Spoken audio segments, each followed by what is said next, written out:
इस बार आपकी दिवाली में काफ़ी कुछ असमंजसता चल रही है। कौन से मुहूर्त में दिवाली है, कब धनतेरस है, कब काली चौदस है। है ऐसा कि इस बार 18 तारीख को धनत्रयोदशी, द्वादशी के साथ काली चौदस के साथ धनत्रयोदशी युक्त है। उसी प्रकार 19 से लेकर 20 तक फिर से काली चौदस और हम देखें तो दिवाली युक्त हो रही है। और इसी प्रकार 20 से 21 यानी लगातार चारों दिनों में यह घटना बनी हुई है। घर सूर्य के सामने होना चाहिए या फिर ईस्ट फेसिंग का घर होना चाहिए। इसको इतना क्यों महत्व दिया गया है? इसके पीछे का साइंस थोड़ा अगर समझा पाए आप। देखिए, सभी दिशाएं अच्छी हैं जी। लेकिन किसी किसी दिशाओं में विशेष रूप से होता है ईस्ट फेसिंग होने से। एक तो सूर्य के उदित हाँ, होने की, बहुत। दूसरा क्या होता है कि देखिए, दक्षिण दिशा में ऐसा नहीं कि देवता नहीं विराजित हैं, दक्षिण भी देवताओं की दिशा है।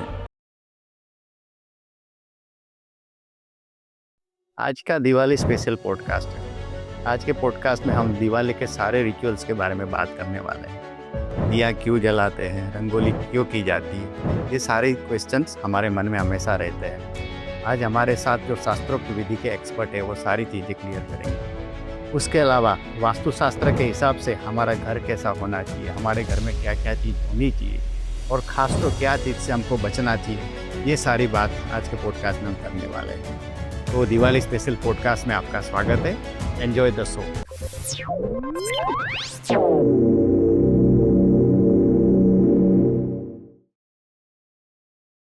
शिवम भाई, इस दिवाली स्पेशल एपिसोड में आपका स्वागत है।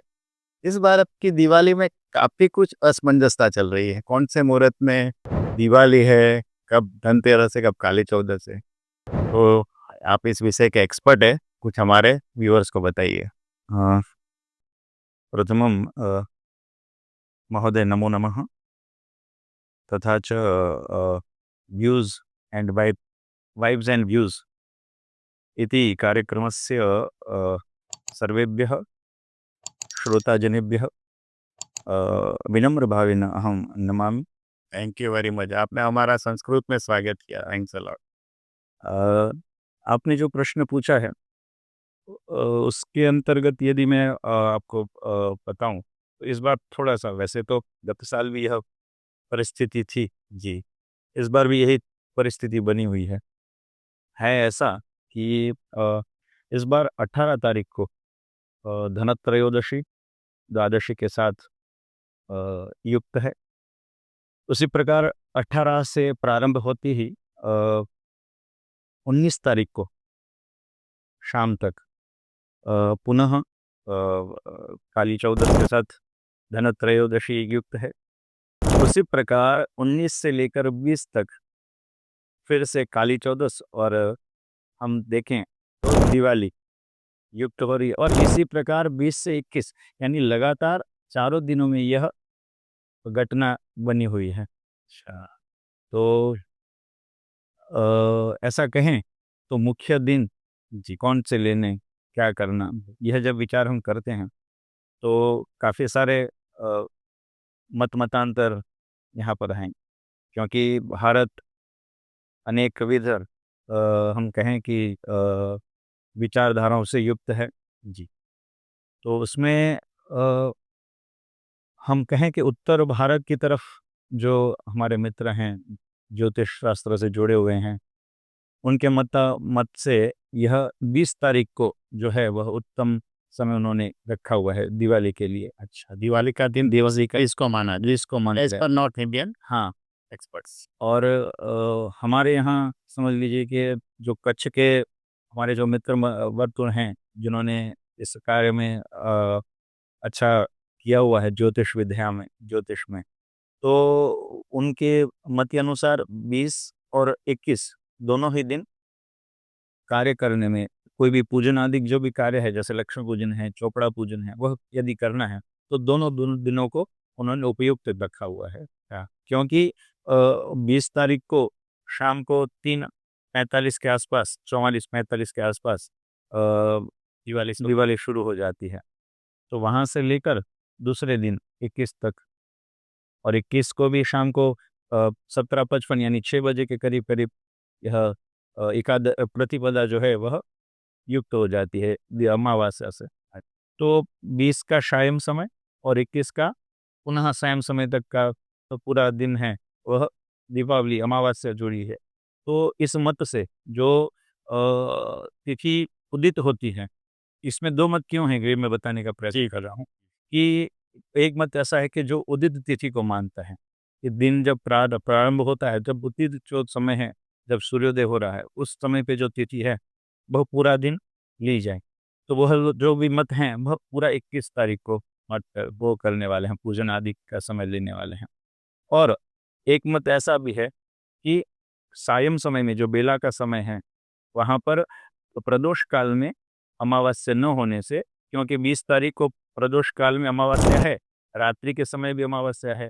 तो क्योंकि दीपावली रात्रि का त्योहार है, सायं का त्योहार है, तो उस मत के अनुसार सब 20 तारीख को भी दिवाली को मनाई जा सकती है। ऐसा ये है 2 मत चल रहे हैं। तो 20 और 21 दोनों ही दिन उपयुक्त हैं, दोनों ही इस दिन में पूजन आदि कर सकते हैं। ऐसा एक अभी फ़िलहाल निर्णय लिया गया है। बराबर है।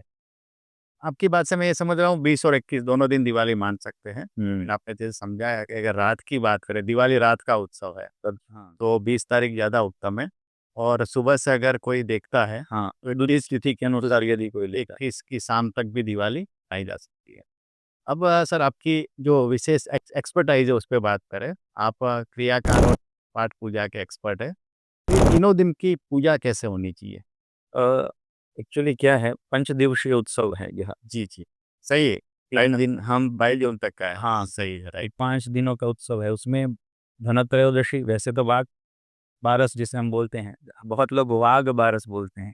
एक्चुअली वाघ बारस नहीं है, वह वाक बारस है। बास यानी कि वाणी। तो सरस्वती का पूजन उस द्वादशी के दिन होना चाहिए। तो वाक बारस, द्वादशी, तो वहाँ से ही प्रारंभ हो जाता है। फिर धनत्रयोदशी हमें सबको पता है, धन माँ लक्ष्मी जी का दिन है। जी, जी। उस दिन भगवती का पूजन अर्चन किया जाता है। काली चौदस में विशेष करते हुए हनुमान चालीसा आदि का पाठ होता है। और भगवती क्योंकि काली के स्वरूप में उस दिन को मनाया जाता है, काली चौदस का, तो दुर्गा सप्तशती का पाठ अति उत्तम माना गया है। अच्छा, तो चौदस चतुर्दशी के दिन, राइट। तो त्रयोदशी हो गया भगवती लक्ष्मी का दिन, काली चौदस हो गया माँ काली का दिन, और फिर आता है चोपड़ा पूजन अमावस्या। तो यह भगवती माँ सरस्वती का दिन, तो उस दिन चोपड़े पूजन आदि करते ही हैं। अब ये तीनों के जाने के बाद जब नूतन वर्ष प्रारंभ होता है, तो अमावस्या को, जैसे दीपावली जो त्योहार है हम जानते हैं, दीप आवली, दीपों की आवली लगाते हैं, क्योंकि अंधेरा अमावस्या को सबसे ज़्यादा अंधेरा होता है, करेक्ट। चंद्रमा पूर्ण ढक जाते हैं अपने तेज से, तब उस अंधेरे से बाहर निकलने के लिए हम दीप की आवली करते हैं, दीपावली मनाते हैं। तो वो दीपों की हार माला है, उससे जो उजास, जो प्रकाश उत्पन्न होता है, वह अंधेरे को मिटा देता है। तो हम इसे इस तरह से भी ले सकते हैं कि वह ज्ञान रूपी प्रकाश को पैदा करता है और अज्ञान को शमन करता है। तो यह अमावस्या ज्ञान को उत्तम स्थान देने वाली है, उसको बढ़ाने वाली है और अज्ञान को नाश करने वाली है। दूसरा ऐसा भी है कि भाई तुरंत प्रतिपदा के दिन, क्योंकि अमावस्या गई है, ज्ञान का उदय हुआ है, तो नूतन वर्ष में हमारी एक नई ऊर्जा हमारे अंदर, क्योंकि नया प्रकाश है, नई ऊर्जा हमारे अंदर आई है, तो उस नई ऊर्जा के साथ नए संकल्प किए जाएं, बराबर, और उस नए संकल्प को लेकर हम नए साल में, नूतन वर्ष में प्रवेश करें। क्योंकि आप देखिए, जो आप पहले दिन सोचेंगे वो आप अंत तक, क्योंकि आप लक्ष्य कब निश्चित करते हैं? हाँ, शुरू से ही। शुरू से लक्ष्य निश्चित करना है। और प्रति कंपनी, हम ये तो अभी जैसे बात करें, लेकिन कंपनियां यही निश्चित करती हैं मार्च 31 तक हमें ये फाइनेंशियल ईयर कैसा ना रिजल्ट, ये निश्चित करना है। अभी से हम सोच में हैं, ये करेंगे, इतना करेंगे, इतने तक पहुंचेंगे, तो यह पूरे साल का जो हक है, टारगेट निश्चित करें। तो यहाँ पर भी नए उत्साह के साथ जब व्यक्ति वह बाहर आ रहा है, नए वर्ष में प्रवेश कर रहा है, तब वो नए प्रवेश, नई ऊर्जा के साथ नए वर्ष में प्रवेश करने के साथ अपनी पूर्ण सात्विक बुद्धि के साथ भगवान के, वैसे इस यहाँ को धर्म से जोड़ दिया गया है जी। और आप देखे जाए तो नए साल में पहले ही दिन भगवान को 56 भोग आदि लगाते हैं जी। हाँ, मंदिरों में जाना, बिल्कुल वैष्णव संप्रदाय में भी सब जगह तो ये जी। इसीलिए कि भाई धर्म के साथ जोड़ने से क्या होगा कि मनुष्य की बुद्धि धर्म की तरफ, क्योंकि तो देखिए, ओके, धर्म, अर्थ, काम और मोक्ष, ये जो 4 पुरुषार्थ हैं, उस पुरुषार्थ के अंदर भी धर्म को सबसे पहले रखा गया है और समझाया जाता है। हमारे गुरुजी हैं, वो बताते हैं कि धर्म क्या, मेरे पिता ही मेरे गुरु हैं। अच्छा। सो वो बताते हैं मुझे जी, जी। कि धर्म क्या है?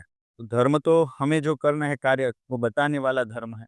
हमें किस प्रकार का कार्य करना है, क्या करना है, वो समझाने के लिए धर्म है। तो वो अर्थ भी कैसा होना चाहिए? अर्थ यानी पैसा, धन। तो अर्थ कैसा होना चाहिए? तो वो धर्म से युक्त होना चाहिए।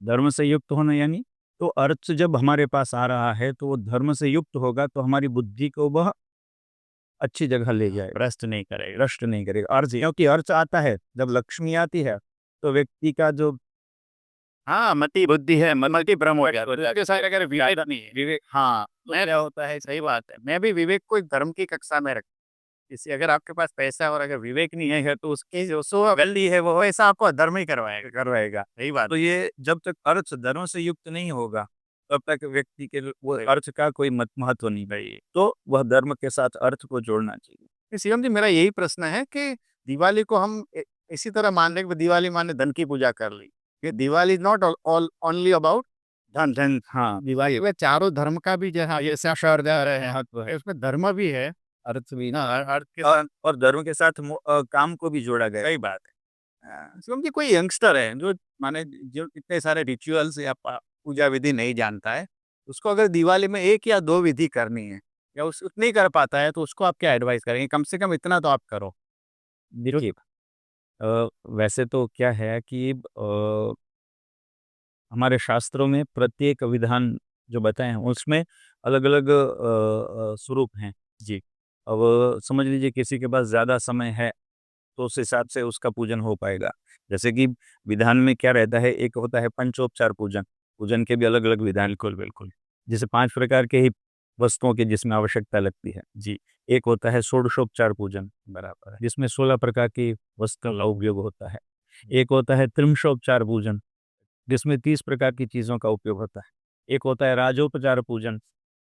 तो यह अलग-अलग विधान हैं। समयानुकूल हर एक व्यक्ति जिस प्रकार से करना चाहे, उस प्रकार से उस समय अनुसार वह कर सकता है।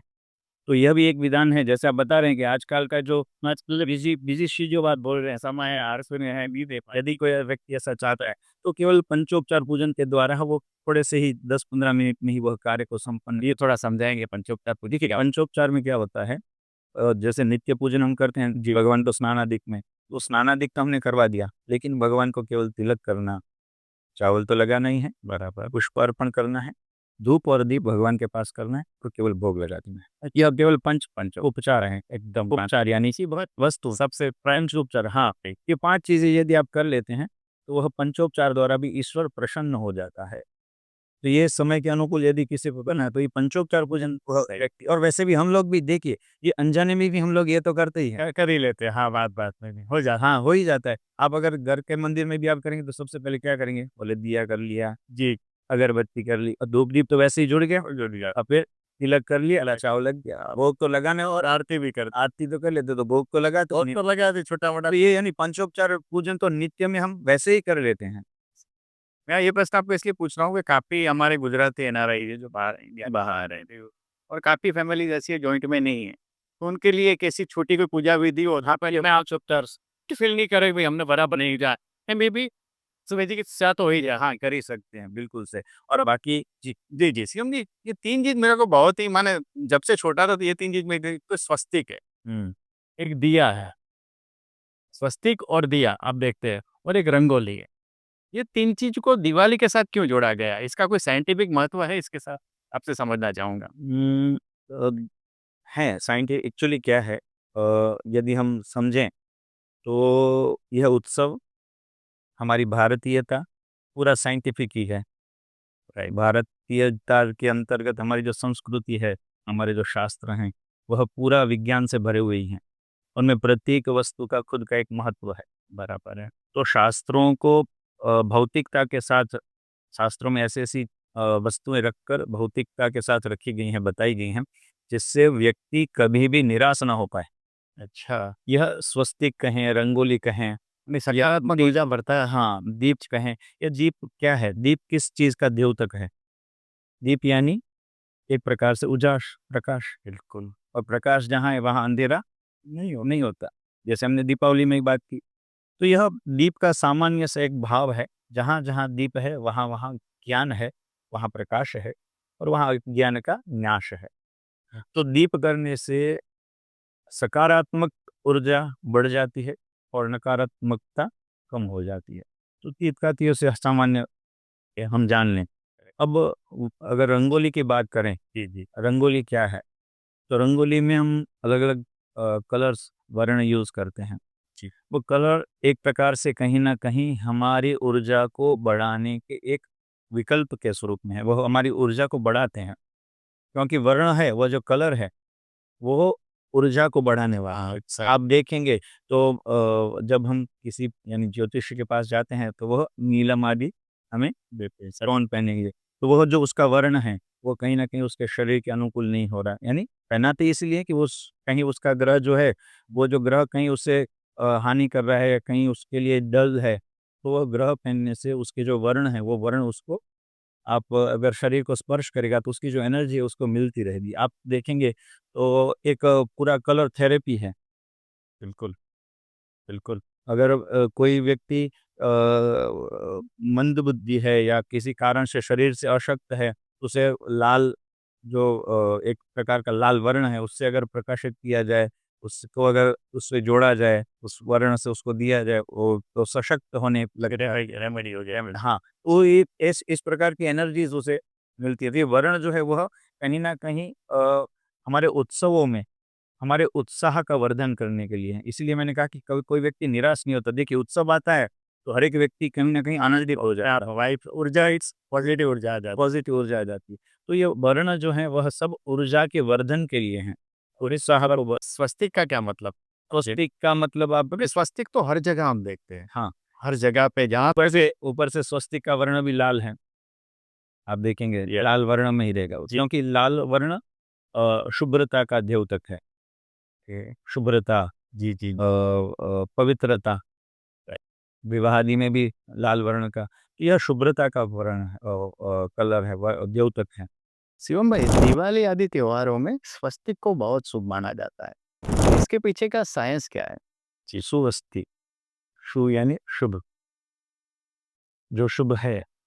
अब जिसके नाम में ही शुभ है तो आप समझ जाइए, तो वो स्वस्तिक है यानी वो शुभ करने वाला है। अरे वाह! एक तरफ तो ये बात है, दूसरा है कि स्वस्तिक को गणेश जी के साथ जोड़ा गया है। आप देखेंगे तो पूजन आदि में जब विवाह वगैरह रहता है, तो वहाँ पर भी जो मंडल बनाए जाते हैं उसमें स्वस्तिक मंडल गणेश जी के लिए रखा जाता है। गणेश जी क्योंकि सबसे मुख्य देव हैं, किसी भी शुभ कार्य में सबसे पहले गणेश जी का आवाहन, पूजन आदि होता है। तो सहज भाव में स्वस्तिक यानी कि शुभ करने वाला, ओके। तो यानी गणेश जी को सहज रीत से जोड़ दिया गया है। अब इसमें विशेषकर यदि एक भाव जोड़े, ये मैं जो बता रहा हूँ वो भावात्मक चीज़ें, क्योंकि जी। स्वस्तिक जो है वह पूरा भावात्मक है।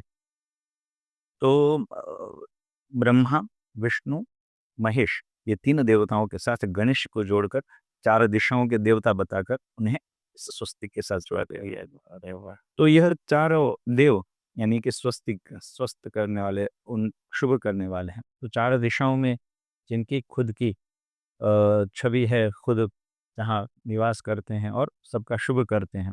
तो इस प्रकार से एक भाव यह भी है कि स्वस्तिक यानी कि यह 4 देवता, और एक भाव है सुख, समृद्धि, कल्याण का।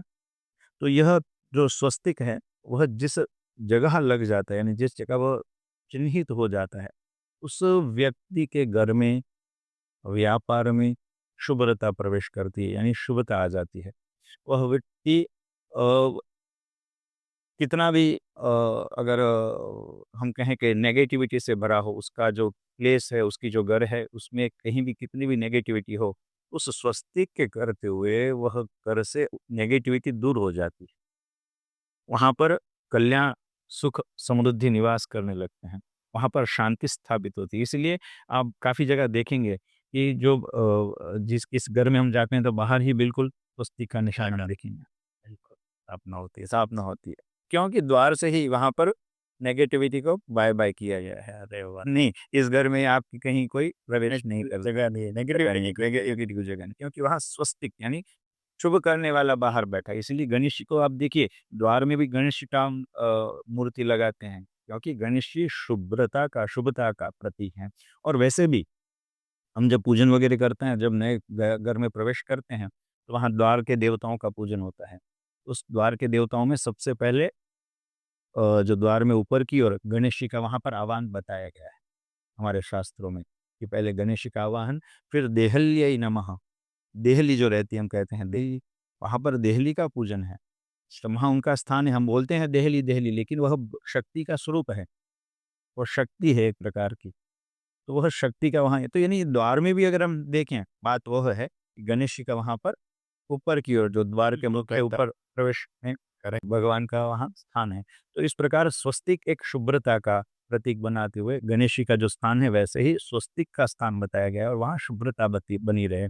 इस हेतु से सुख समृद्धि शांति उस परिवार में रहे, और वो प्रत्येक व्यक्ति, जो कोई भी भारतीय, वो आप देखेंगे तो वह स्वस्तिक को साथ लेकर ही चलता है। इतना ही नहीं, जैनिज़्म में, बुद्धिज़्म में भी स्वस्तिक का काफ़ी महत्व है। इसका थोड़ा आकार या प्रकार थोड़ा चेंज हो जाता है। हाँ, उसके भी भाव शायद हाँ, उसमें भी देखिए एक सूर्य की एक्चुअली में मेरे दिमाग से निकल रहा है कि उसका जो प्रतीक है, जी। वह 2 प्रकार से आता है। एक सीधा रहता है, और एक उसके बिल्कुल उल्टा भी बनता है। हाँ। तो वह भी उल्टा बनता है, हमें लगता है उल्टा है, लेकिन वह भी एक स्वस्तिक के स्वरूप में यहाँ पर हम नहीं अच्छा मानते शुभ, लेकिन अन्य जो जगह हैं, वहाँ पर उनको शुभ्रता के स्वरूप में ही देखा जाता है, वह भी शुभ ही माना जाता है, उल्टा भी अगर रहता है तो। तो ये हम अलग-अलग हम अगर पंथ में चले जाएँ, अलग-अलग जो विचारधाराएँ हैं, एक्चुअली तो सनातन धर्म तो एक ही है, लेकिन उससे जो अलग-अलग पथ निकले हैं, जी। उनमें भी स्वस्तिक का उतना ही महत्व है, वह भी स्वस्तिक को मानते हैं, वह भी इसके आधार से स्वस्तिक को ग्रहण कर रहे हैं, जीवन उसके पद्धति द्वारा हाँ, जीवन पद्धति में ही उसको उसको अपना रहा हो। ले रहे हैं, और उसके द्वारा शुभ्रता को प्राप्त कर रहे हैं, नेगेटिविटी को निकाल रहे हैं, पॉजिटिविटी बना रहे हैं, बढ़ा रहे हैं। शिवम भाई, आपने स्वस्तिक की स्थापना को बहुत ही अच्छी तरह से समझाया है। अभी हम थोड़ा आगे बढ़ेंगे और वास्तुशास्त्र पे कुछ बात करते हैं। घर सूर्य के सामने होना चाहिए या फिर ईस्ट फेसिंग का घर होना चाहिए। ये सही में मिथ है, ज़रूरी है? अगर ये ज़रूरी है, तो ऐसा तो पॉसिबल नहीं है कि हर कोई घर उसके ईस्ट फेसिंग में हो।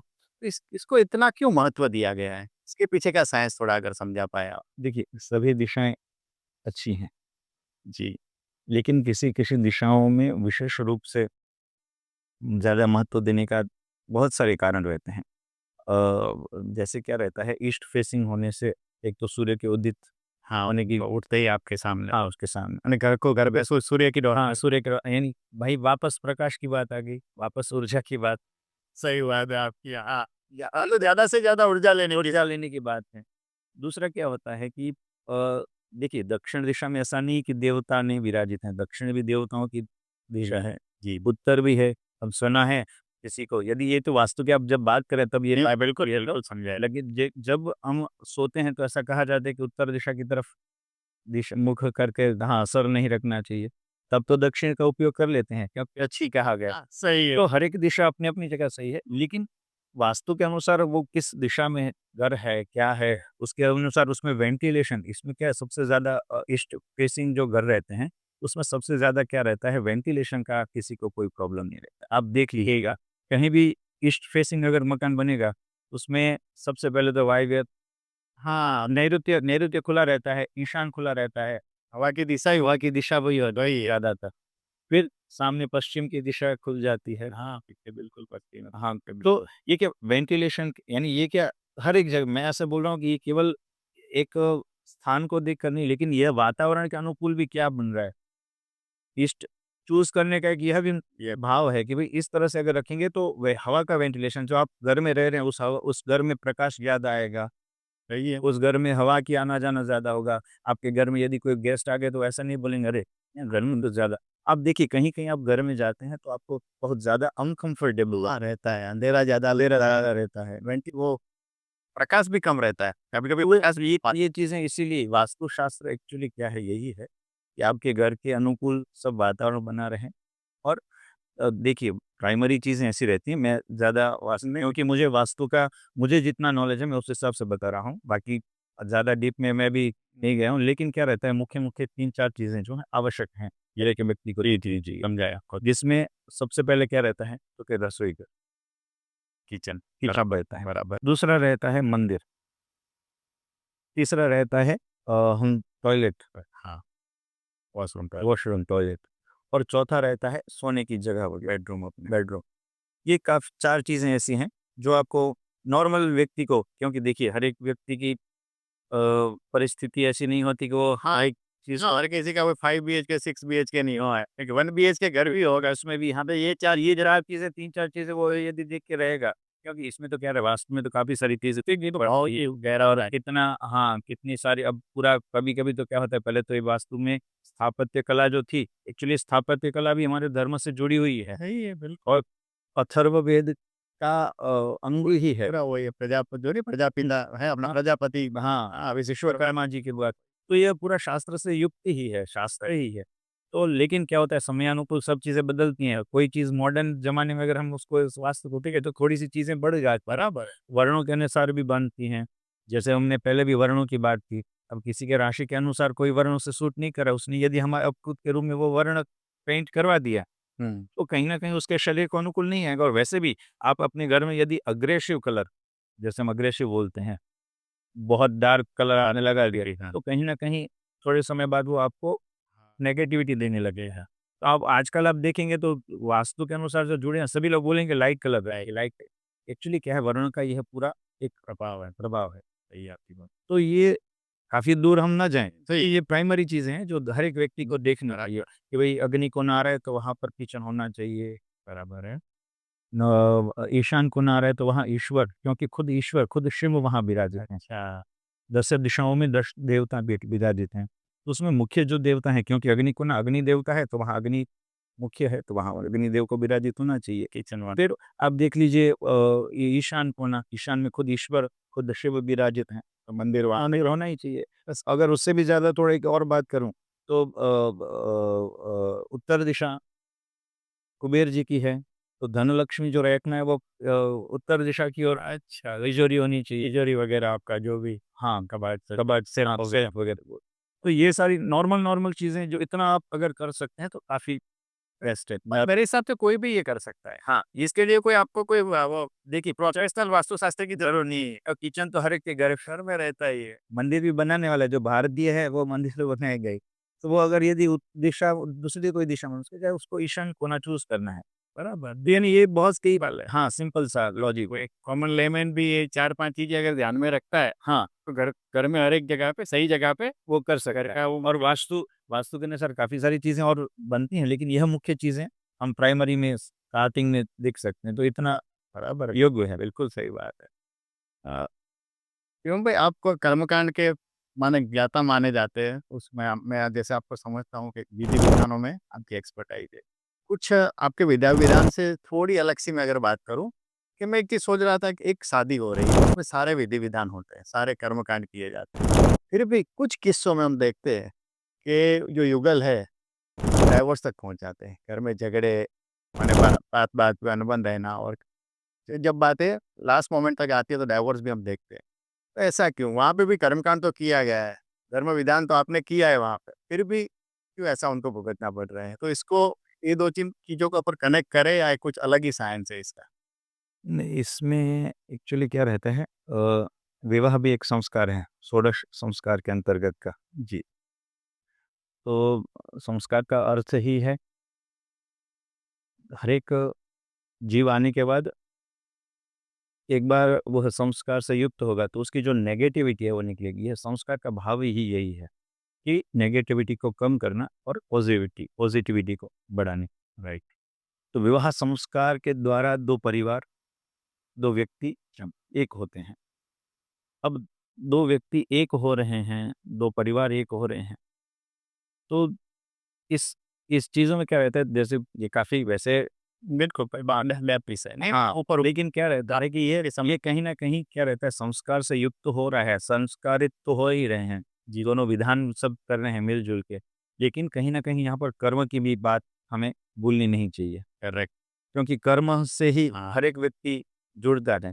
कर्म के फल भुगत। कर्म के फल हाँ, सही। एक जैसा पर ऋणानुबंधन हम इसी व्यवसाय पूर्व जन्म भी बात बढ़ हाँ, मैं वही बोल रहा हूँ ऋणानुबंधन जिसे कहते हैं कि जिस ऋण के अनुबंधन से वह व्यक्ति इस व्यक्ति से जुड़ा, वह पत्नी बना, यह पति बना। बराबर। ऐसे हर एक में ऋणानुबंधन तो आप कहीं भी देख सकते हैं कि कोई माता, कोई पिता, तो वो सब ऋणानुबंधन है। तो यह भी एक कर्म के अनुसार ही जब किसी व्यक्ति को किसी व्यक्ति से जुड़ाना है, तो ईश्वर ने यह पूरी एक व्यवस्था बनाए रखी है। अब संस्कार तो हम डाल ही रहे हैं, लेकिन क्या होता है कि समयानुकूल जैसे 16 संस्कारों में भी यही बात बताई गई है। जी, जी। 1 से लेकर 16 संस्कार अंतर 15 संस्कार में यह विवाह आ जाता है अंत्येष्टि, यानी कि मृत्यु की जो विधान है वह 16 संस्कार है। उसे छोड़ दें तो हर एक कार्य में गर्भाधान से प्रारंभ करें, तो गर्भाधान संस्कार है। यह विधान जो है वह व्यक्ति की उन्नति को, उनकी ऊर्जा को, उसकी सोच को, उसके विचारों को बढ़ाने के लिए है। उसका स्तर बढ़ाने के लिए है। सही आप। प्लस में क्या है जब गर्व रहता है तो गर्व रखने के पीछे क्यों विचार क्या है, गर्व क्या है? हाँ, उसका भी विज्ञान। उसका भी विज्ञान है। या वो गर्व कब रखना चाहिए उसका भी विधान है। सही आपकी बात। जैसे-तैसे बिना भी गर्भ हाँ, संस्कार। संस्कार ही बोला जाता है, इसीलिए यह षोडश संस्कार है। कोई भी व्यक्ति कभी भी गर्व को आदान नहीं कर सकता। उस गर्व पर पूरा विधान बताया गया है। अच्छा। उसके लिए समय निश्चित किया गया है। मेरी जो सोच है उस हिसाब से जब स्त्री रजस्वला जो समय है उससे जब निकलती है, उसके 16 दिनों के जो भीतर का समय है वह अति उत्तम बताया गया है।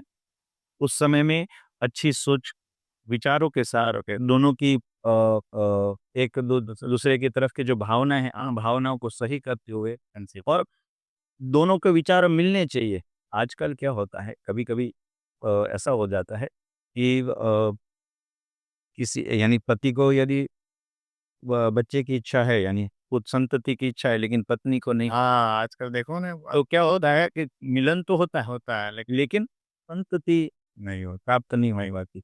उसमें कारण है यह विचार का मतभेद हो जाना। सही है।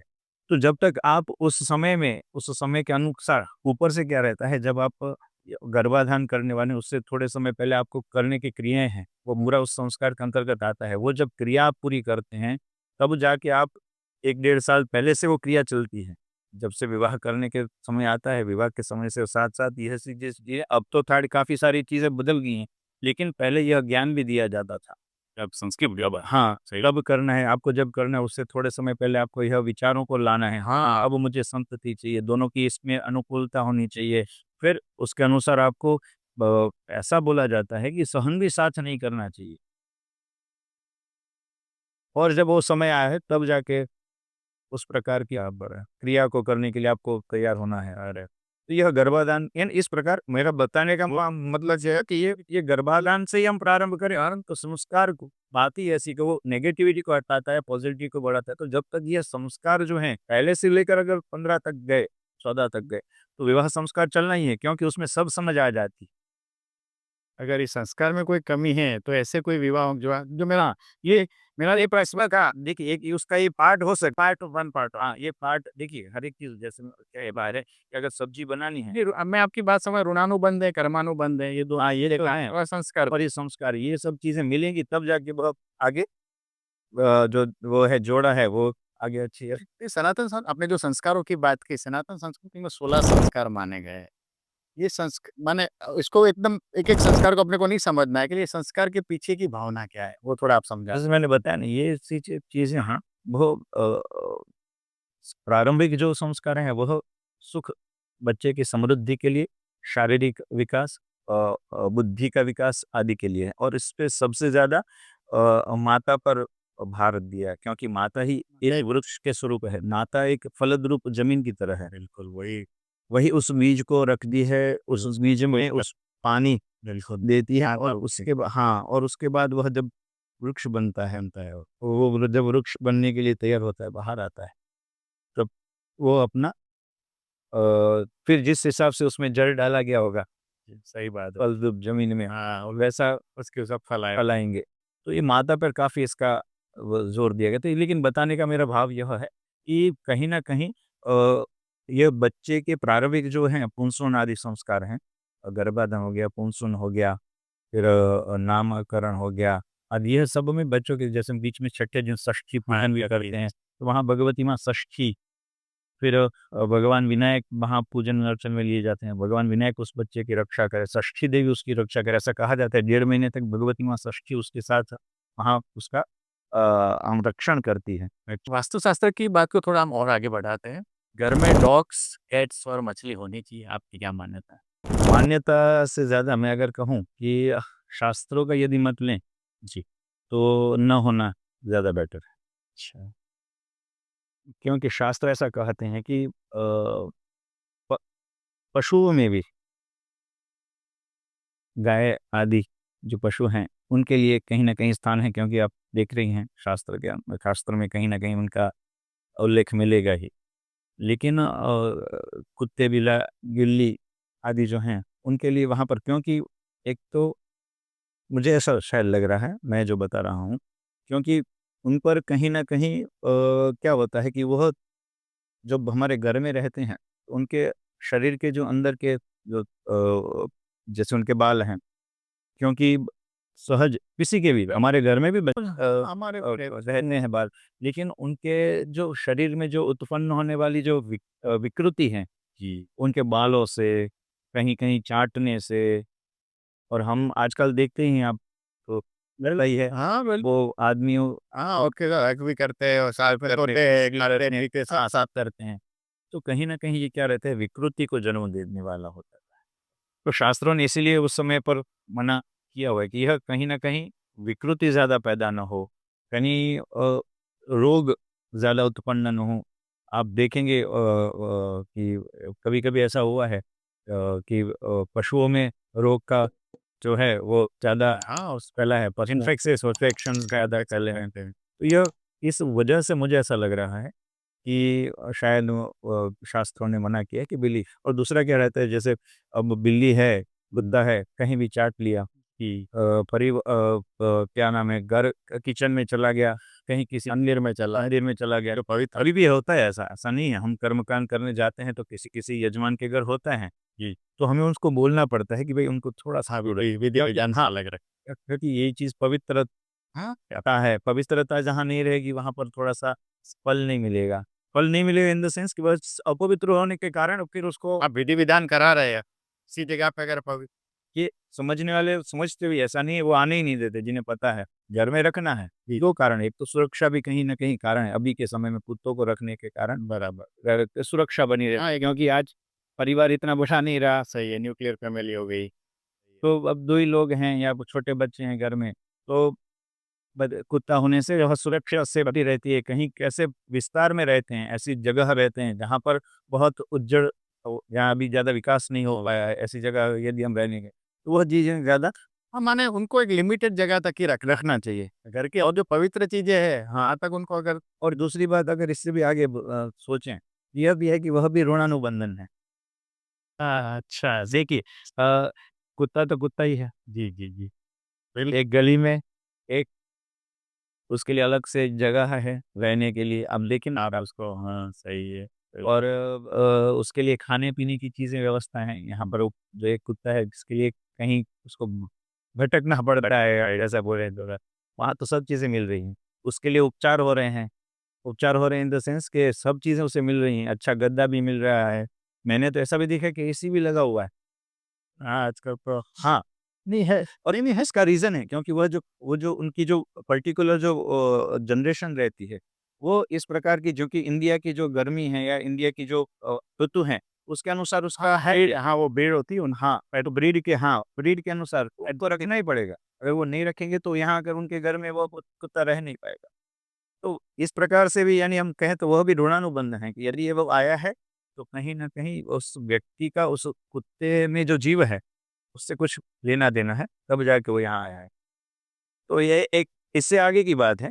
हमारे शास्त्र में जब इसमें क्या होता है कि हमारे शास्त्र में बताया भी गया है, यदि आपके घर में कोई जीव आया और वह जीव आपके घर में मृत्यु हो गई उसकी, तो हम उसको जल देकर उसको, उसकी आत्मा को शांत भी कर सकते हैं। उसे जल दे सकते हैं। जैसे हम हमारे पितरों के पीछे क्रियाएँ करते हैं, क्रियाओं में हम जब जल अर्पण करते हैं, जिसे हम तर्पण कहते हैं हमारी भाषा जी, में, जी, जी। तो तर्पण में उनका भी नाम आप ले सकते हैं।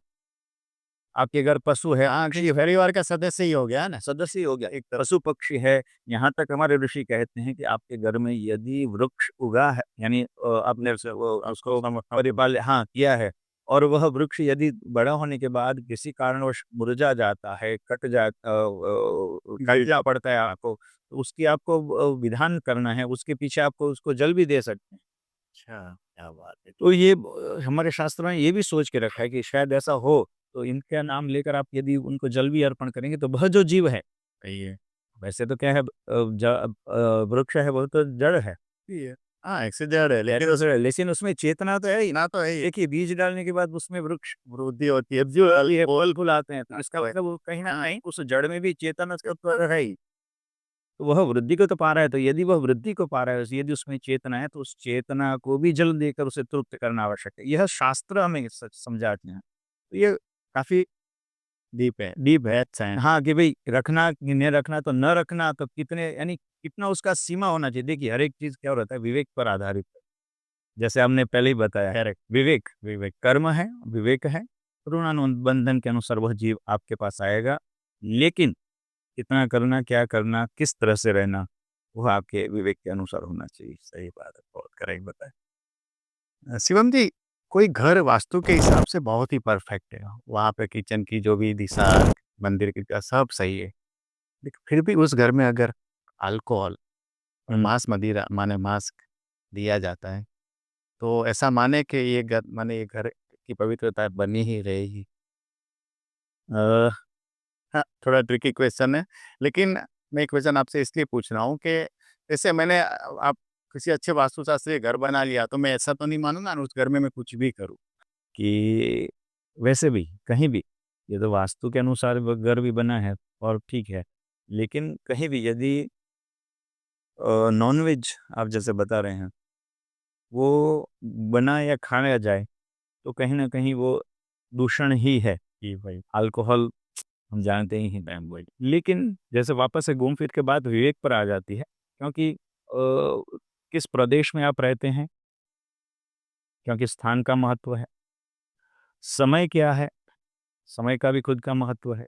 तो वो सब चीज़ें देखकर यदि देखें, तो हर एक चीज़ अपने उस पर रखी जाती है। बाकी आप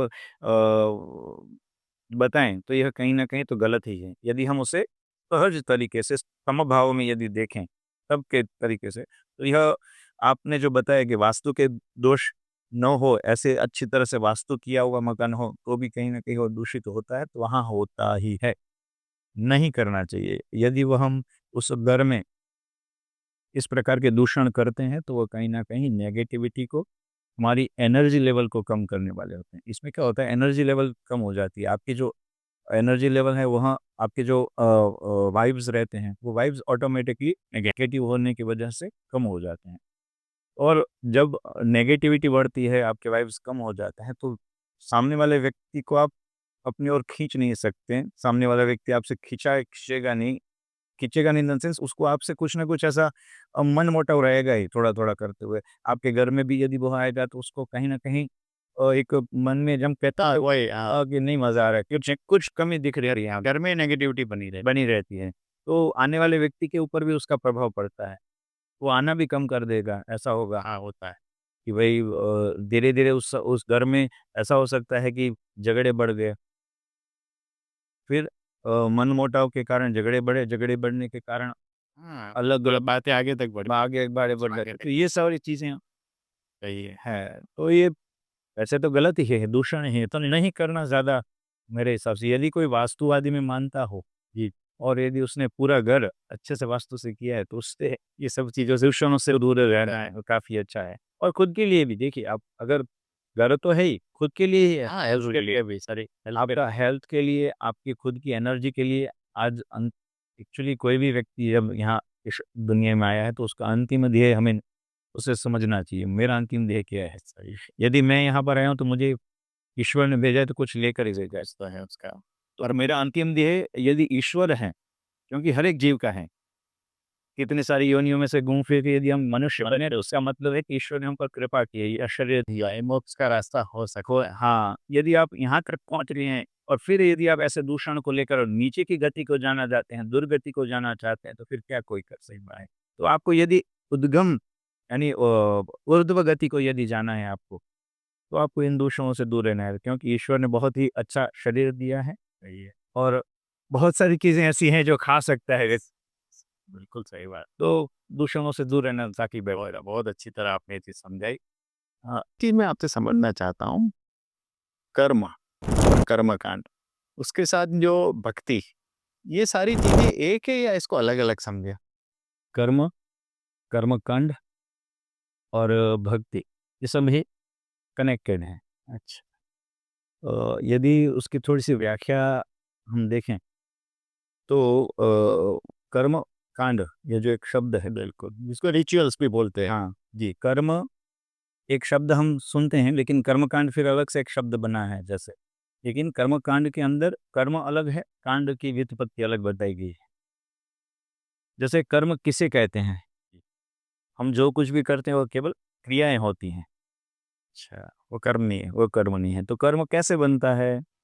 तो शास्त्र ऐसा कहते हैं कि शुभ क्रियाजन्यम अदृष्टम। अच्छा, शुभ और अशुभ जो कोई भी क्रिया करी जाए, उससे जो फल उत्पन्न होता है, अदृष्टम, और जो देख भी नहीं सकते, वही कर्म है। अच्छा। कर्म की व्याख्या यदि हम यार, करें, बहुत ही डीप हाँ, डेफिनेशन है। जी। तो क्रिया तो हम करते हैं, हाँ। शुभ और अशुभ कुछ भी हो, लेकिन उससे जो उत्पन्न फल है, जो दिखता नहीं है हमें, तो वह जो है वह कर्म कहा जाता है। तो फिर कांड क्या है? जी। प्रश्न ऐसा होगा। तो कांड के लिए हमें शास्त्र कहते हैं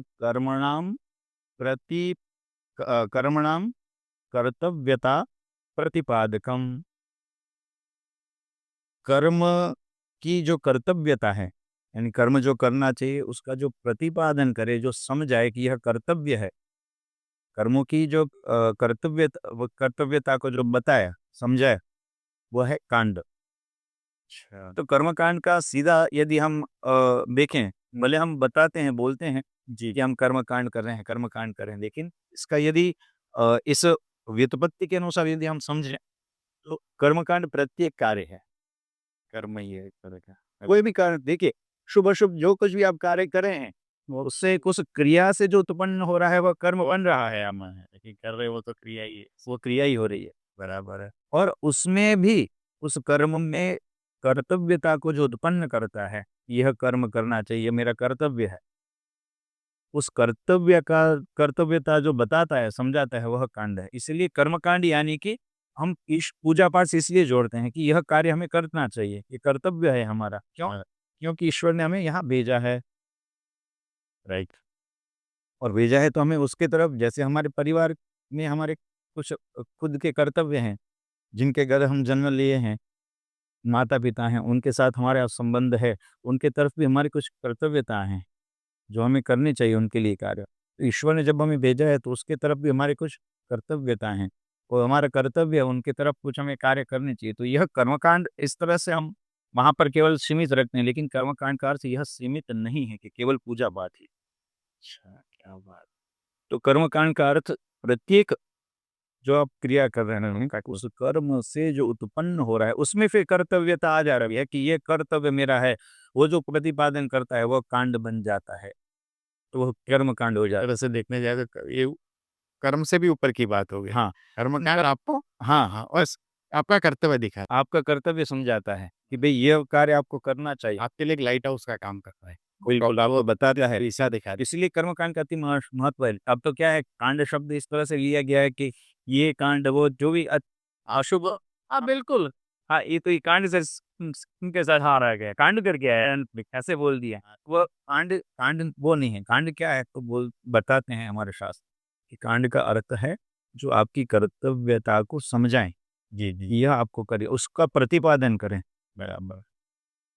वो प्रत्येक कर्म की कर्तव्य का जो प्रतिपादन हाँ, है, अकाउंटेबिलिटी जो बताया। हाँ, वो कांड है। अरे वाह! तो ये कर्मकांड, जैसे कर्म तो हमने समझ लिया, तो कर्मकांड के साथ सहज में कर्म है, तो कांड में जुड़ गया, तो कर्मकांड तो बन ही गया। तो वो कर्मकांड अब भक्ति की तरफ ले जाने वाला है। तो यह इंटरलॉक है, एक दूसरे के साथ कनेक्टेड ही है। जब वो कर्मकांड में व्यक्ति रत होगा उस कर्म के साथ, तो उसका इस आध्यात्म में यदि हो जाएगा, उस प्रकार से उसकी भक्ति चलेगी। बराबर है। यदि वो अपने कार्य क्षेत्र में भी यदि वह जुड़ता है उस भक्ति से, मुझे करना है, मेरा कर्तव्य है। यदि कोई सेवक अपने कार्य क्षेत्र में जुड़ता है, वो कार्य को करता है कि मेरी यह कर्तव्य है कि मुझे जो जो कार्य करना है, जैसे कि कोई ऐसा व्यक्ति है, जैसे अनाज जनरल स्टोर है, उसका कर्तव्य है कि प्रत्येक वस्तु जहाँ पर होनी चाहिए वहाँ उसको रखना, हाँ, उसकी साफ सफाई। अगर आए गए ना सही। अगर वह व्यक्ति उस कार्य को कर्तव्यता के साथ निभाता है तो उसमें उसकी भक्ति रत हो जाती है, उसका मन उसके साथ जुड़ जाता है, होता है भाई मुझे तो ये करना ही है, वो भक्ति से ऑटोमेटिक, वो भी एक भक्ति है। भक्ति हो गई। केवल कर्मकांड यानी इस अध्यात्म में नहीं, हम नहीं। भौतिकता में भी भक्ति को देख सकते हैं सही बात। कि भाई मेरी कर्तव्य है, मेरा कर्तव्य है, मैं यहाँ पर जब सेवक के रूप में यहाँ मेरा दायित्व है तो मैं उस कार्य को करूँ। और जब आप उसमें करते हैं, उसमें जुड़ जाते हैं तो वह भक्ति की वृत्ति से ही जुड़ते हैं।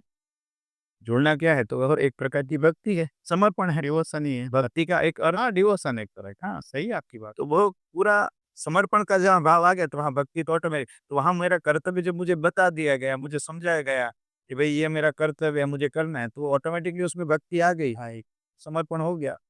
तो केवल अध्यात्म में भक्ति नहीं है, पूरे भौतिकता में भी भक्ति है, लेकिन हमें समझना आवश्यक है कि भाई यह मेरा कर्तव्य है, ये मेरा दायित्व है, वही कर्मकांड हो। वही कर्मकांड हो गया। तो ये केवल हम क्या करते हैं हमारे समाज में, कर्मकांड के लिए थोड़ा सा एक दान बता दिए। तो उसके साथ वो सोच भी हो, वो सोच के साथ करे तो कर्मकांड इतने केवल सीमित में नहीं है, वो पूरे आत्मा साथ आपको अच्छा हो। हाँ, सही सही दिशा में आपको ले जाए। सोचना, सोच के साथ ये जरूरी है। मैंने मैं ये मान रहा हूँ कि अपने शास्त्रों में सारे प्रश्नों का जवाब है। जैसे आप मेरे को समझा रहे शास्त्र, माने अगर कोई आदमी शास्त्र को ही फॉलो करता है, लेकिन एक चीज़ मेरे मन में ये भी आ रही है, हालाँकि आप तो संस्कृत के विद्याता हैं, सारे सारे शास्त्र संस्कृत में लिखे गए हैं और जहाँ तक मैं जानता हूँ आप संस्कृत भारती के यहाँ के संयोजक भी हैं। कच्छ तो विभाग से। संस्कृत संस्कृत भाषा को माने अब नई पीढ़ी तो उसको माने नहीं, नए फॉलो कर रही है ना उसको मान रही है। तो क्या आपको लग रहा है संस्कृत एज़ अ लैंग्वेज बचाना ज़रूरी है? आप क्या मानते हैं? नहीं, ये अच्छी आपने बात बताई। संस्कृत भाषा को डेड लैंग्वेज कहा जाता है। हाँ, वही है, वही है। तो उसका एक्चुअली ये डेड लैंग्वेज नहीं है। हम सब जो भारतीय हैं वह इसको माता जननी के रूप में जानते हैं और भाषा की जननी है ही। आप काफ़ी सारी लैंग्वेजेस हैं जहाँ देखेंगे कि इसी शब्द के पर्यायवाची शब्द आपको वहाँ मिल जाएँगे। तमिल आदि भाषाओं में साउथ और ऐसा कहा भी जाता है कि ब्रदर, फादर आदि जो शब्द बने हैं वो भी संस्कृत संस्कृत से यानी एक तरह से सारी भाषाओं की जननी वही है नहीं? एक तरह से देखिए। यदि बहुत बार जब अपभ्रंश हो के यह शब्द बने, भ्रातर भ्राता यानी भाई, हाँ, उसके ब्रदर ब्रदर ब्रदर, यह अपभ्रंश जब होता है, जब बहुत बार वो अपभ्रंश होते होते यह ब्रदर, तो इस तरह से ऐसा संस्कृत को भाषा की जननी बोला जाता है। तो अब समय, काफ़ी समय से ऐसा है, लेकिन जैसे संस्कृत भारती की यदि मैं बात करूँ तो काफ़ी समय से, जैसे 1965 से वह एक विचारधारा प्रारंभ हुई, वो अब तक चल रही है। उसे भी जैसे आरएसएस को जी शतवर्ष हो गए, तो उसी विचारधारा के साथ जुड़ी हुई यह संस्कृत भारती संस्था है और उसे भी उस विचारधारा को आज अभी विजयादशमी को शतवर्ष हो गए हैं। लेकिन संस्कृत भारती काफ़ी समय से यहाँ पर जब तक मुझे गुजरात में 1981-2 से उसका प्रचार प्रसार प्रारंभ हुआ है। धीरे-धीरे काफ़ी प्रयत्नों के बाद कच्छ में भी अभी 10 ऐसे तालुके हैं, वैसे 2 विभाग हैं। अगर पूरी ऊपर-ऊपर से मैं यदि आपको बताऊँ तो बिल्कुल एक पूर्व कच्छ, एक पश्चिम कच्छ, उसमें 5-5 तालुके और उस तालुके में संस्कृत भारती अभी तक 6 से 7 तालुकों में अच्छे से कार्य कर रही है, एक्टिव हासिल में एक्टिव कर रही है। बाकी 3 जगह धीरे-धीरे कार्य को चलाया जा रहा है और हमारा यही एक उद्देश्य है कि ये संस्कृत भाषा प्रत्येक व्यक्ति के मुख तक पहुँचे। इसीलिए इसका ध्येय मंत्र है पठामि संस्कृतम नित्यम वदामि संस्कृतं सदा, ध्यायामि संस्कृतं सम्यक, वंदे संस्कृत मातरम। बराबर है। सदैव संस्कृत पठामि, मैं पढ़ूंगा, बोलना भी है, और उसका चिंतन करते हुए प्रत्येक व्यक्ति तक उसे पहुंचाना है उस ध्येय के साथ। और भगवती भारत माता को उस शिखर तक ले जाना है, विश्व गुरु बनाना है, उस विचारधारा के साथ उस बार कार्य करती है। और इसी में, क्योंकि अ, यदि संस्कृति की रक्षा करनी है तो संस्कृत का रहना आवश्यक है। तो संस्कृत की रक्षा के लिए उसका प्रचार प्रसार हो, ज़्यादा से ज़्यादा बच्चों तक हम पहुँचें, युवाओं तक पहुँचे, बड़े बुजुर्गों तक पहुँचे। इसलिए हम सतत इस नरत बिल्कुल इस और इसके काफ़ी सारी ऐसी संस्था में हमारे पास आयाम हैं, बराबर, जिसमें हम पहुँचने का प्रयत्न कर सकते हैं। जैसे अभी संस्कृत गौरव परीक्षा एक चल रही है, एक आयाम है संस्कृत भारती का। जैसे मुख्य उद्देश्य तो मैं बता ही रहा हूँ, लेकिन एक आयाम अभी बहुत ही प्रचलित हमारे है, जिसमें स्कूल्स में छठी कक्षा से लेकर 12वीं कक्षा तक, उससे बड़े भी लोग दे सकते हैं, लेकिन स्कूल में हम कॉलेजेस वगैरह में जाते हैं और उन बच्चों को, उन स्कूल्स को हम बोलते हैं कि आप संस्कृत गौरव परीक्षा दिलाइए। और उसके 4 अलग-अलग एग्ज़ाम्स हैं, वो हर स्टेप वाइज़ उसको एग्ज़ाम दे सकते हैं बच्चे, और संस्कृत में उनकी थोड़ी-सी पहल, और क्योंकि वो प्रारंभिक हैं, बच्चे अभी एक बार स्कूल के साथ-साथ सीखेंगे, तो हमारे पास उसके बाद फिर पत्राचार का एक आयाम है। यदि किसी ऐसे व्यक्ति को समय नहीं मिल रहा है और जो इससे बाहर है, शिक्षण से, यदि मुझे कर्मकांड के साथ-साथ यदि सीखना है तो मैं क्या करूँ? तो यह पत्राचार के द्वारा मैं उस बुक्स को मँगवा सकता हूँ। हर 6 महीने बाद मुझे एग्ज़ाम देनी है, घर बैठे-बैठे ही, और उनको कुरियर करके अहमदाबाद जो हमारी ऑफ़िस है वहाँ भेज देना है, वहाँ से उसका रिज़ल्ट वग़ैरह आ जाएगा। कि यह पत्राचार के द्वारा भी हम सीख सकता है खुद के समय के अनुसार। ये तो क्या होता है कि स्कूल में आप जाएँगे बच्चे तो उसके समय के अनुसार पढ़े, कॉरेस्पॉन्डेंस हाँ, पढ़ पूरा, हाँ, तो ये पत्राचार भी एक आयाम चलता है। फिर ऐसा ही एक प्रथम आयाम है, वैसे तो हम ज़्यादातर यही बताते हैं कि 10 दिनों तक आना है, जो कोई भी सीखने के इच्छुक है व्यक्ति, 2 घंटे, 10 दिन तक 2 घंटे। यदि कोई व्यक्ति को समझ लीजिए कुछ भी संस्कृत के बारे में नहीं पता है, अगर वह व्यक्ति संस्कृत बोलना चाहता है तो उसे 10 दिन 2 घंटे आना है। तो वह व्यक्ति सहज भाव से, हँसते-हँसते संस्कृत बोलना प्रारंभ कर सकते। 10 दिन में संस्कृत, जी, प्रारंभिक जो हम हाँ, बोलना भी चालू कर सकता है। हमारे पास ऐसे काफ़ी लोग भी हैं, जिन्होंने यह संभाषण शिविर, हम उसे कहते हैं, संभाषण शिविर किए, उससे फिर जब उनमें ज़्यादा उसमें उनको अच्छा लगा, और जब वो और ज़्यादा जुड़े, तो उनके लिए आगे की और एग्ज़ाम्स वगैरह हैं, और उनको अच्छे से बताया जाता है। तो लेकिन प्रारंभिक जो 10 दिन की शिविर है, उसमें वह व्यक्ति कोई भी हो, वो प्रारंभिक जो बोलना है, वह सब चीज़ें बोल सकता है। इतना सरल तरीके से इसे पूरा रचना की गई है उसकी। बिल्कुल, इसकी डिज़ाइनिंग ऐसी की गई है, और यहाँ पर कहीं पुस्तक का उपयोग हम नहीं करते हैं, प्रारंभिक 10 दिनों में।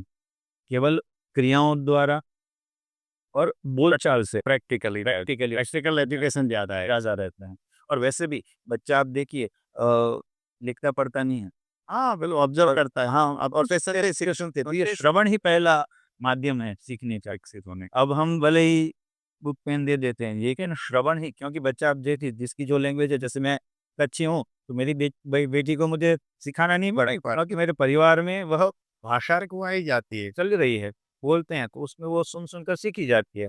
मुझे वो सिखाना नहीं पड़ा है। तो इस तरह से जब संस्कृत जो है वह श्रवण करने से ज़्यादा उसमें, यानी 10 दिनों तक हम उसे श्रवण कराते हैं, समझाते हैं, बताते हैं, उससे वह, जो कोई भी व्यक्ति इस संभाषण शिविर में जुड़ा है, प्रारंभिक वह संस्कृत बोल सकता है। तो इसी प्रयत्न के साथ हम इस प्रकार का आयाम लेकर आना है। संस्कृत भाषा का उद्देश्य भी यही है, हम आगे बढ़ रहे हैं, और अभी तक 27 देशों में अच्छा संस्कृत भारती कार्य कर रही है। अच्छा। इंडिया में तो है ही 27 देश, 19 देशों में भी काम हो रही है, और वहाँ से भी लोग जुड़ते हैं, और अच्छी-अच्छी संस्कृत हमसे ज़्यादा बोल लेते हैं, ऐसे भी आते हैं।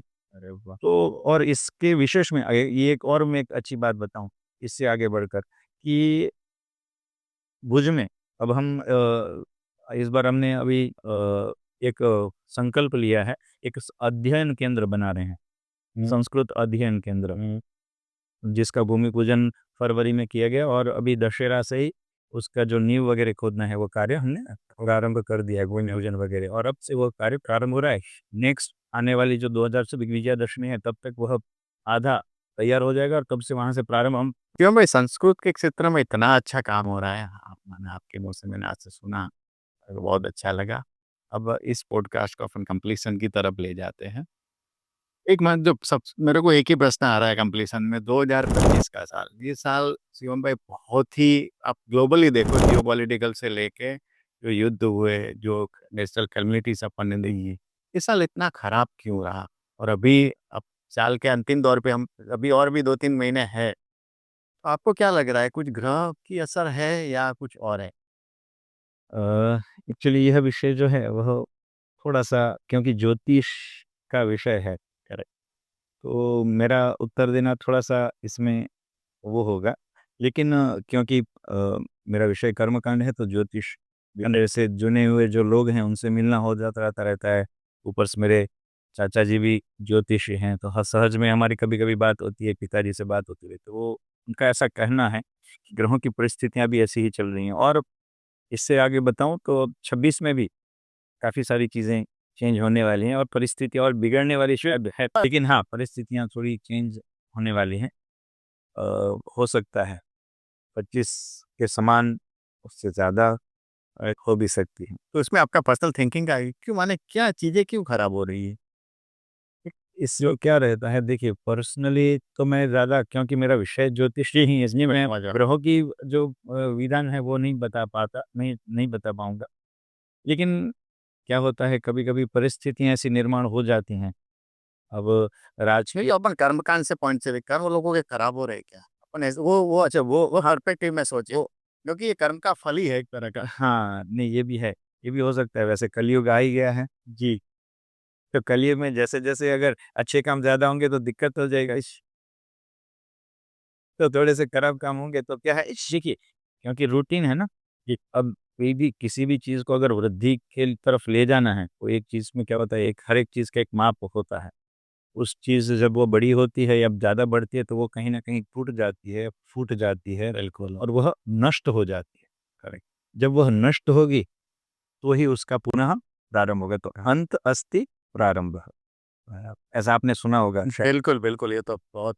तो यह क्या, एक यह बात है कि अब ऐसा हम सोच सकते हैं, कलयुग है तो अंत की तरफ यदि वह जा रहा है तो ऐसे ऐसी अगर घटनाएँ नहीं घटेंगी, तो वह अंत की तरफ कैसे जाएँगे? यदि अंत नहीं होगा, तो फिर आरंभ कैसे होगा?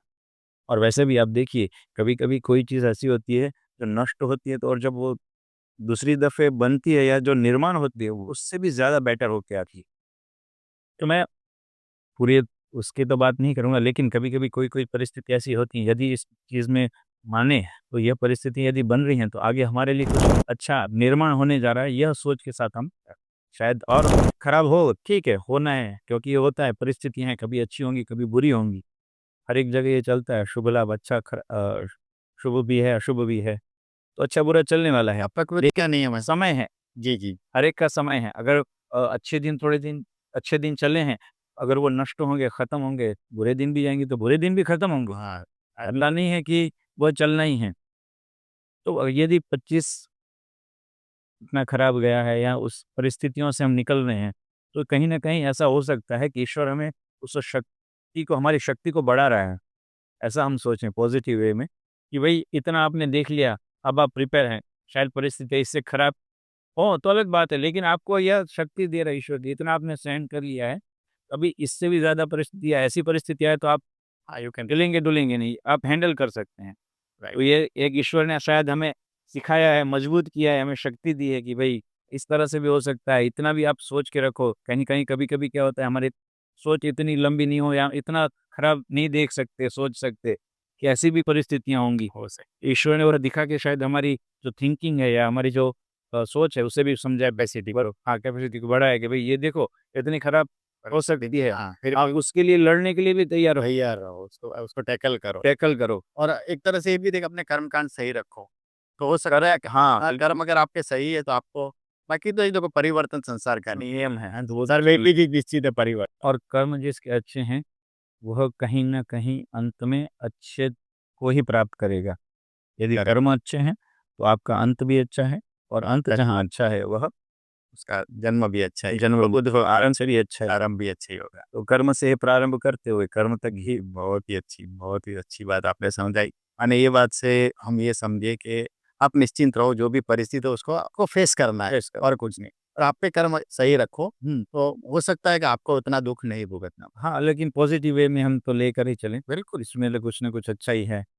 ईश्वर ने जो किया है अच्छा ही किया है। शिवम भाई, आज आपने कर्मकांड के अलावा जीवन जीने की जो पद्धति समझाई है, और एक जब हमने पॉडकास्ट मैंने शुरू किया, हम कर्मकांड को मैं कुछ अलग से समझ रहा था, लेकिन आपने ये समझाया कि कर्मकांड एक कर्म ही है, और कर्म के साथ जो कांड है वो आपको एक अच्छी दिशा में ले जाता है, कर्तव्य आपको एक विवेक देता है, कर्तव्य देता है कि आप अच्छे काम करें। और आपका बहुत बहुत शुक्रिया, आज आप हमारे पॉडकास्ट पर आए। दिवाली का स्पेशल एपिसोड हमारे दर्शकों को भी पसंद आएगा, मैं आशा रखता हूँ। Thank you very much. अ, बस अंत में सभी को, क्योंकि ये दिवाली पे पॉडकास्ट आने वाला है, तो सभी को मेरी तरफ से दिवाली की हार्दिक शुभकामनाएँ अभी से। आपको भी बहुत हार्दिक शुभकामनाएँ। बहुत दूसरा, वैसे आशीष दूँ या शुभेच्छा दूँ, तो वाइब्स एंड व्यूज़ जो है, आप ये पॉडकास्ट के द्वारा जो कोई भी सुन रहे हैं, जी, उन सभी को शुभकामनाएँ, आपको शुभकामनाएँ और उत्तरोत्तर आप भी प्रगति की ओर बढ़ें और अच्छे-अच्छे विषयों को लेकर उनके जो ज्ञाता हैं, उनसे बातचीत करते हुए अच्छा ज्ञान है, वह अन्य दर्शकों तक आपके आशीर्वाद, आपके ये आशीर्वाद हमारे लिए बहुत ही काम करेंगे, मैं भी आशा रखता हूँ। Thank you.